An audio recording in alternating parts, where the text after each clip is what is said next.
Hey everyone, welcome to the channel. This is Moina Bass Fishers. I am Jim Moina, professional bass fisherman living in Minnesota, and I've been a pro since 1995. All right, in this video, I just want to share with you some statements that are made regarding forward-facing sonar that either just annoy me or bug me, or I feel like they're unfounded, or I'm just sick of hearing it. Okay? There's been kind of a controversy around forward-facing sonar brewing here for the last few years, and just some of the things I hear from both sides of the argument, I'm like, it's just stupid.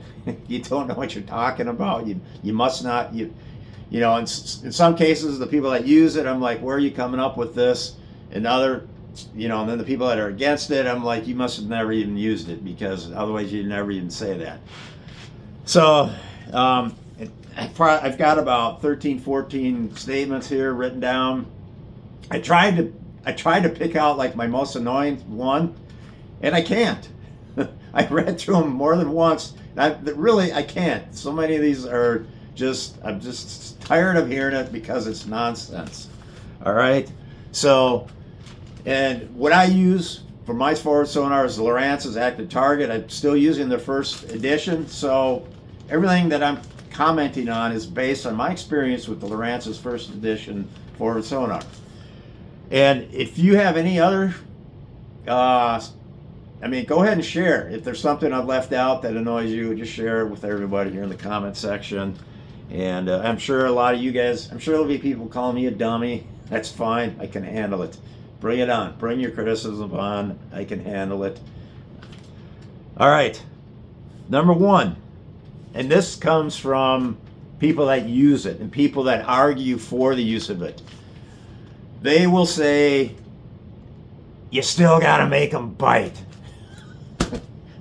Yeah, that is true. It's very true. It's surprising how many fish that we actually don't get to bite with it.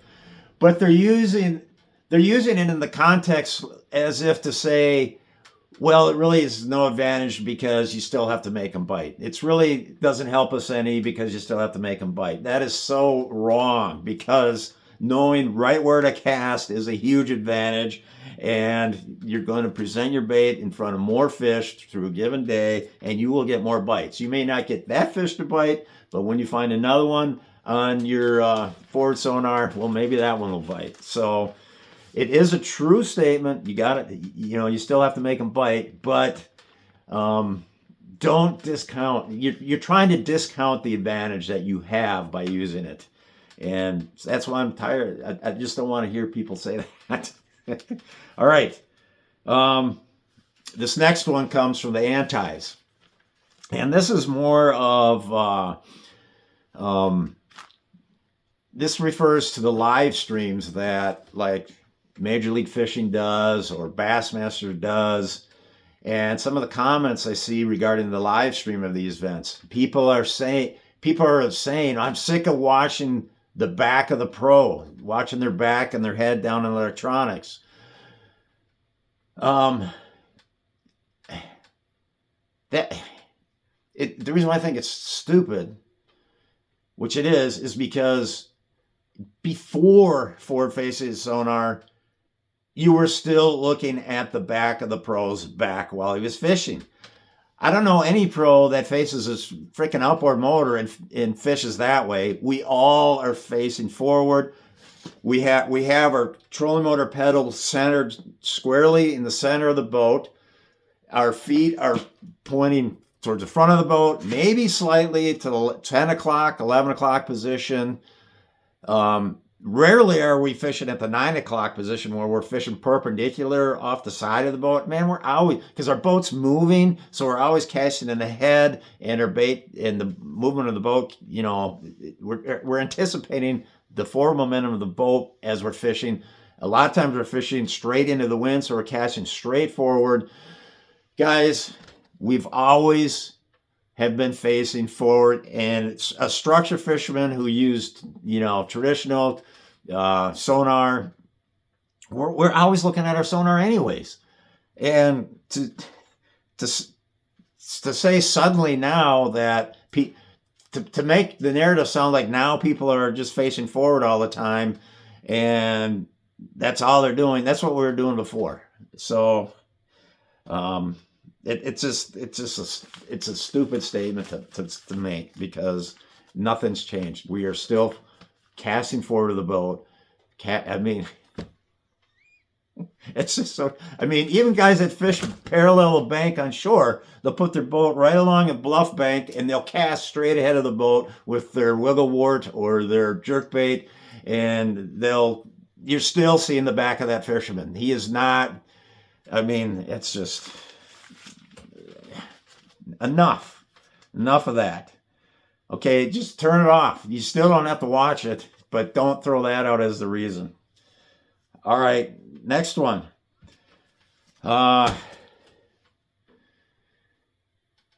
There's been a trend in coanglers dropping out of competitions, or not dropping out, but just not signing up for competitions. That's a better way to word it. And a big reason that they're giving is because they are tired of being out in the middle of the lake watching some guy with his head buried in the sonar, and that's all he's doing all day. All right, that is a disadvantage. You are at a disadvantage, coangler. If you're out if some guy's out on some suspended shad schools and the bass are suspended on them, you are at a disadvantage, indeed. But when have you ever been at the advantage as a coangler? Never.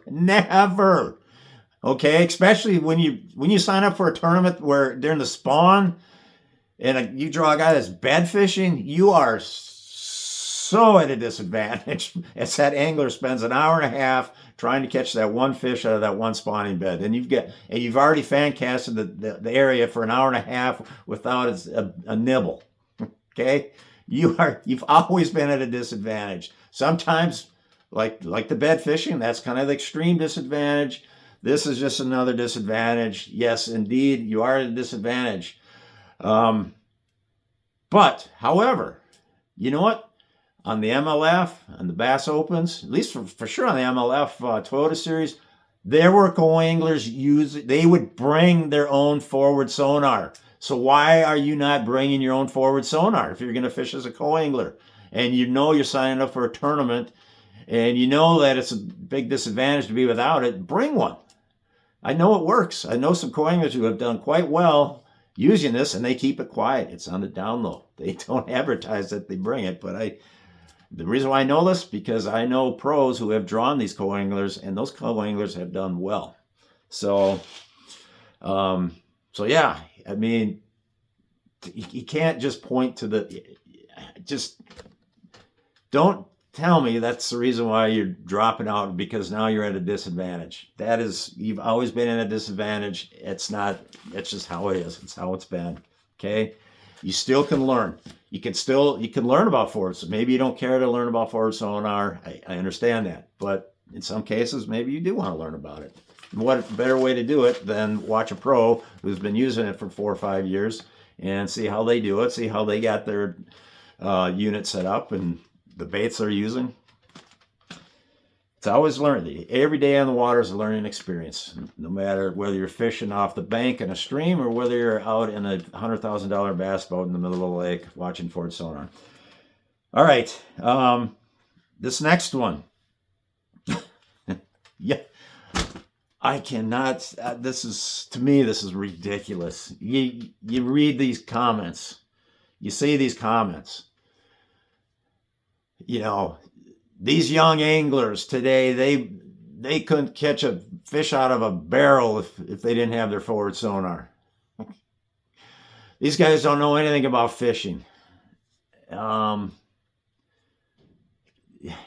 is so wrong. You still have to know seasonal movements of bass. You still have to put your boat in the right part of the lake, whether it's right on the bank or out suspended in standing timber somewhere. You got to know where the bulk of the big fish are hanging out. So that's a big part of it. Okay.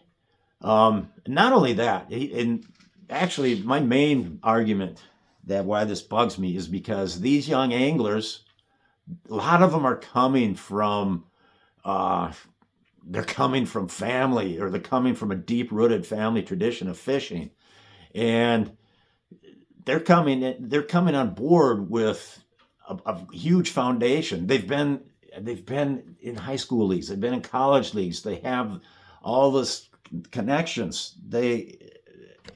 And probably most importantly, they have the desire to do well at this. And with that desire and that passion comes the dedication to study and to learn the stuff. You set aside time out of your calendar every week to get on the water. That's kind of that one. Whether we had forward sonar or not, that would not change. These anglers would adapt. They would adapt the skill sets of the old school ways before forward sonar. They would study that stuff. They would master that stuff. Okay, I realize. Okay, important point. I probably should have made this point at the beginning of the video. I do realize with forward sonar, a different emphasis on skills and is now present than what there used to be, and strategies. A different emphasis on strategies and types of strategies. It's different now than what it used to be. It's a different game. Yes, I agree. But these anglers that are hungry and thirsty and passionate about the sport, whatever rules are put in front of them, they're going to find their strategies, their techniques within that system of rules that's going to put them on top. They put in the time, they put in the dedication, they put in the study. They're going to end up at the top anyways. Okay? Don't discredit these young anglers. They just happen to be mastering what's the best thing to master right now. And that's just how it is. So don't tell me these young guys would be nothing without it. If you take it away from them right now, they would have to remaster a different skill set to some degree. But indeed, some of them would. Some of them may not. There might be a few that won't, but some of them would. Probably a lot of them, if they're still young enough and have the drive and the passion. All right. Here's next one.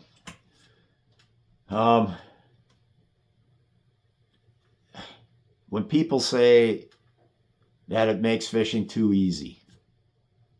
Okay, I hear this comment. Oh, it makes it too easy. And you hear them, then you hear them to say that, basically they go on to tell you why it's too easy, and they tell you, well, all you have to do is idle out to the middle of the lake, drop your trolling motor, spin your transducer around till you see fish on the screen, cast a lure at it, and you catch it. It is so far from that. That is not at all what's happening. It is not as simple as that. Yes, forward-facing sonar does help you catch more fish. Absolutely, I am not discrediting that, and it is easier, okay? But it's not like, the way some of these antis describe it, it's like I just said, drive out to the middle of the lake, drop your trolling motor, and just cast at the first blip that shows up on your screen, and you're catching a 7-pound bass. It's not like that, okay? It is not like that. All right, next. This is another comment that comes from people that actually use it, and or own one. Let's put it this way: they own it, but they may not use it. I run into guys, and we're all beginners at some point in time with whatever technique or skill set that we have. We're always beginners at one point in time. So occasionally I'll run into a guy who's maybe had his Lowrance Active target for like over a year, and they tell me I don't know how to use it. And I'm like, really? How? It's so simple. How do you not know how to use it? And it really is simple. All you do is you set your distance on the top part of the screen. You set your depth that you're fishing, or the depth that where the bottom shows up. You point your beam from the transducer out to where you're casting, and I mean it's pretty simple. All right, it is so simple. Just knock it off. All right. And to further understand it, there's probably 10,000 YouTube videos out there with how-to tutorials.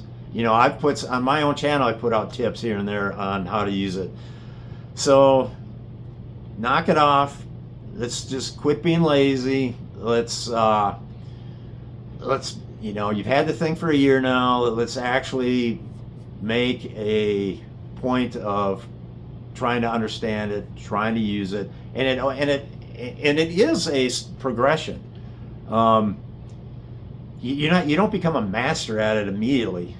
It's a progression to that level. In fact, like I said, I've been using it 4 to 5 years, and there's levels above me. There's guys that are above me in their ability to use it. So it is a progression, and there's things I learned this year with it that I didn't even know. So, but the fundamentals of it, it's so simple. Quit making up excuses. Just freaking go out and do it. And don't tell me you can't see your lure on there. Okay, that's another thing I don't like to hear. I'm tired of, I mean, come on. Let's wake up. Let's learn how to use this thing. Let's not be lazy. To see your lure on there, like I said, okay, set your distance maybe at 80 feet, casting distance at 80 feet. Set your depth, if you want to see your lure, okay, 1, make sure your transducer is pointing straight off your trolling motor. 2, realize that it's a narrow beam. It's not like a cone. It's a narrow beam, so you're going to have to hit it pretty precise. So realize that. 3, if you're fishing in 10 feet of water, set your depth on your unit for 15. All right? 4, choose a big lure to start with. The most obvious thing that I've seen is umbrella rig. So set up a big umbrella rig, throw that out there. You can't miss it on your sonar. Okay. A chatterbait's a good one. A big crankbait's a good one. When you start getting into like little crappie jigs, little finessey things, yeah, those are harder to pick up. So don't start with that. Start with the big stuff. Okay. Like I said, a chatterbait, a big crankbait, even a jerkbait can be kind of like a jerkbait like this long. That's a little trickier to pick up sometimes. So maybe that ain't the best one. So I'd just say a big spinnerbait, a chatterbait, umbrella rig, big crankbait, something like that. That's going to be your, or if you want to crawl something along the bottom, a great big football jig of some kind would be another good one. So I had one guy tell me that he couldn't find his lures on his unit until somebody told him that he had his transducer backwards. So these are all things we learn. We're all beginners at some time with this stuff. So and that's one of the first steps in learning for sonar is getting good at picking up your lure out there. After you made the cast. I remember my first initial reaction when I made my very first cast with it, and my first few casts actually, was I'd throw it out there and I'm like, I can't even see my lure. Where's my lure? I mean, I think there is a skill set into running that, but it's not that hard. It's simple. Use the tips I just gave you, and you shall be on your way. All right. Next, this is a term that is just wrong to use because it's not accurate. There's a term used in deer hunting. The term is spotlighting, and now people are using that in reference to forward-facing sonar, and it's so not the same thing. Spotlighting, I'm not even a deer hunter, but this is what I know. Spotlighting is when you take a bright beam of light, you shine it at the deer, and the deer looks back at the light and is basically kind of frozen, which makes for a real easy shot because the deer's just standing there looking at the bright light and he's not moving, and makes it a real easy shot, which is unsportsmanlike in the realm of deer hunting.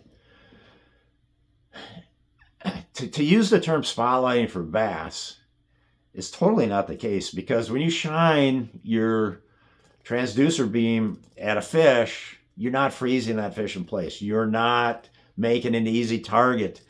They will continue to swim if they're swimming. They will not change their behavior. The only behavior they might change is they might become aware of it, and which they do, because I've seen this. They'll become aware of the beam, and that could completely make them go neutral or negative on their feeding mood.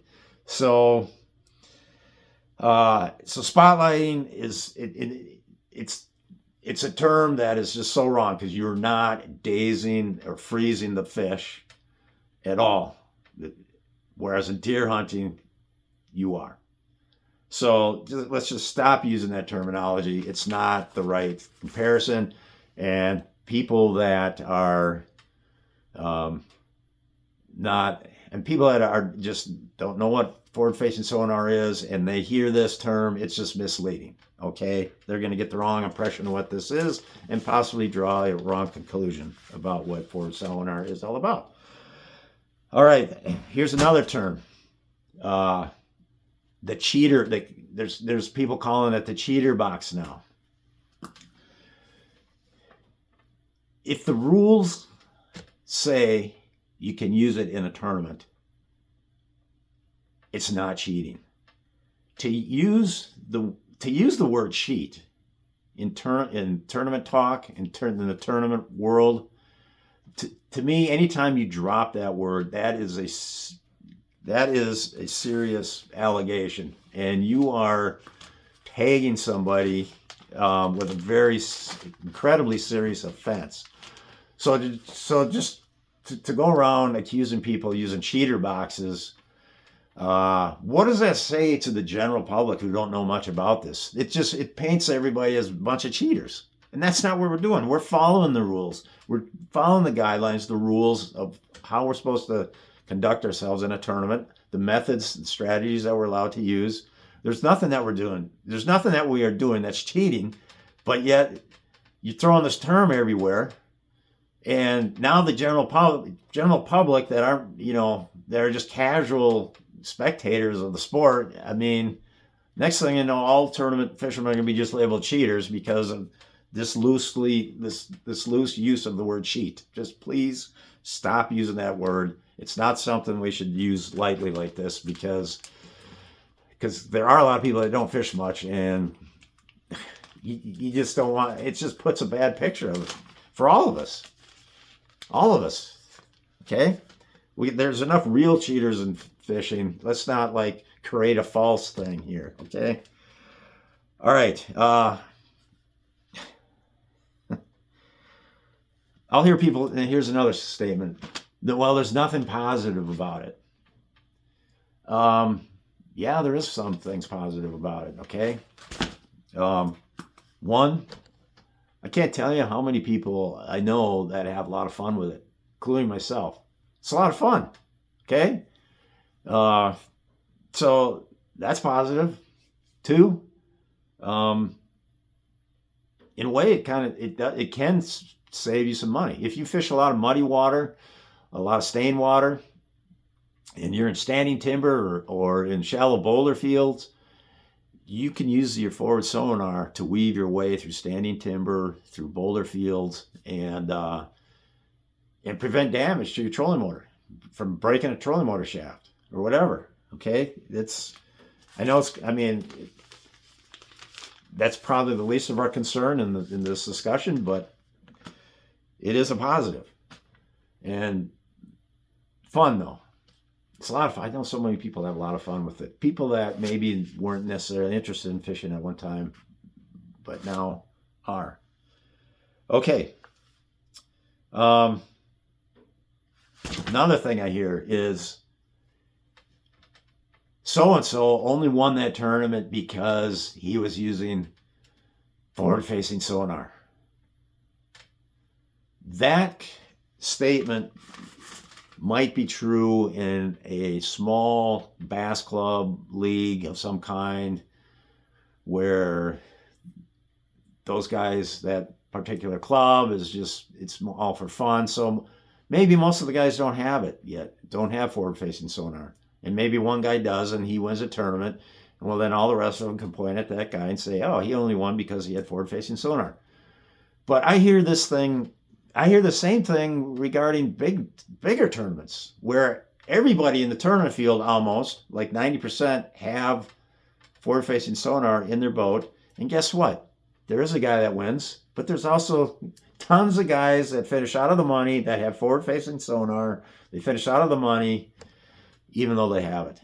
So it's not, people don't, even at just like, local regional money tournaments, most guys now have forward sonar. Most guys, I'm not saying all, but a lot of them, most of them.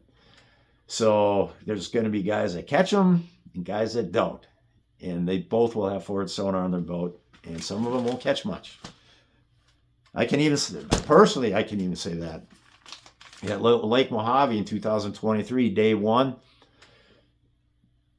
I was using that thing all day long. I never caught a fish. My coangler caught all our fish in that day without it, and I never caught one. So even though I had the use of it all day long, I never caught a damn fish. All right. Next. Well, you hear guys saying how, there's too much technology in the sport. Fine. Then don't buy it. Fishing is what you make it. Fishing is how you enjoy it. Okay? If you enjoy fishing from a kayak, that's cool. That's awesome. If you enjoy fishing for walleye, if you enjoy fishing for muskie, if you enjoy fishing rivers, streams, it's fishing. There's so many options out there. We all have our niche. We all find our little place to have fun with it. We don't need to, you don't have to buy the latest technology. You really don't. At the tournament level, you are at a disadvantage if you don't have it. But there are starting to become tournament circuits that don't allow it. So, and that's what I think we should do. There seems to be enough people that complain about it and don't want it that, yeah, let's have some tournament circuits that don't allow it. Let's have some that do allow it. And we can all fish where we're most comfortable. I'm all for it. Okay? But to say that there's too much technology, when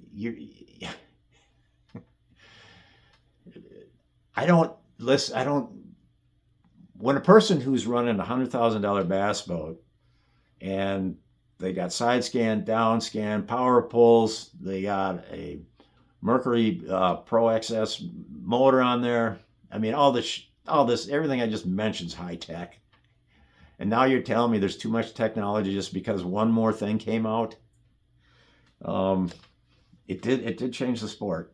Forward sonar changed it. Changed the emphasis of what skills are now more important. But I don't know. You don't have to use it, okay? And some of you guys choose not to. That's cool. That's cool. All right. Here's another thing, and this is from guys that actually use it. They tell me. They tell people that they see.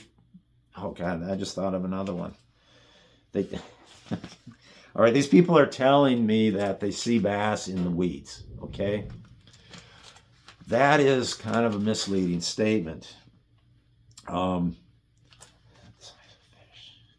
got to just make a note because I just thought of something else. We'll get to in a minute. It's misleading because you really have to, when you say that statement, you have to present you got to present the conditions. What kind of weeds were they, and what was the density of these weeds?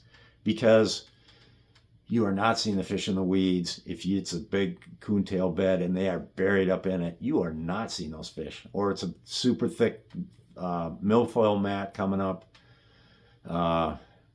dense, heavy weeds, you are not seeing those fish unless you get out on the edge where it starts to sparse out, starts to thin out. You might see some fish hovering on that edge. Yes, I agree with that.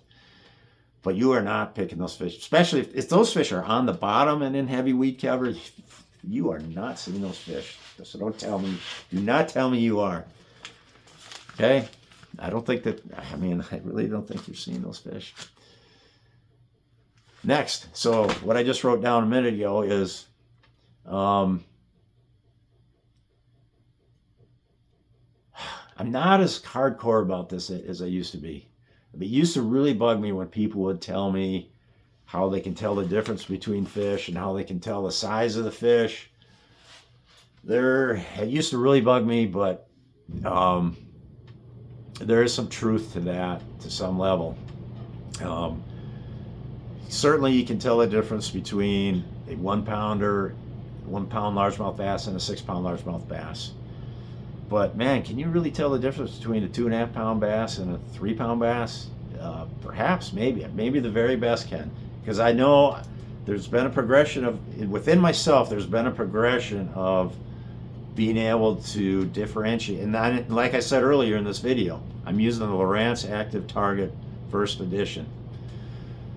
So there's been a progression of me being able to have a better understanding as what I'm throwing at.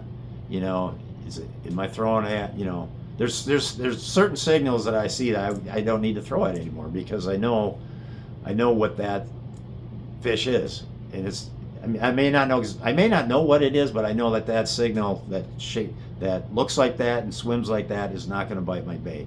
So I don't even throw at it. Whereas when you first get the unit, you throw at everything. And that's how you learn what to throw at and what not to, is when you first get it, you throw at everything. See what they do. See how they react. But over time, and it takes a lot of time, you get a better understanding. But even the best pros still cannot tell the best. They cannot tell with certainty. They'll see an image on the screen, and they throw at it. The very best guys. Why are they throwing at it? Because they think that's a bass. The fish comes up to the lure, grabs it, in comes a 3 pound crappie. Okay, it wasn't a bass; it was a crappie. Or up comes like a 3 pound catfish.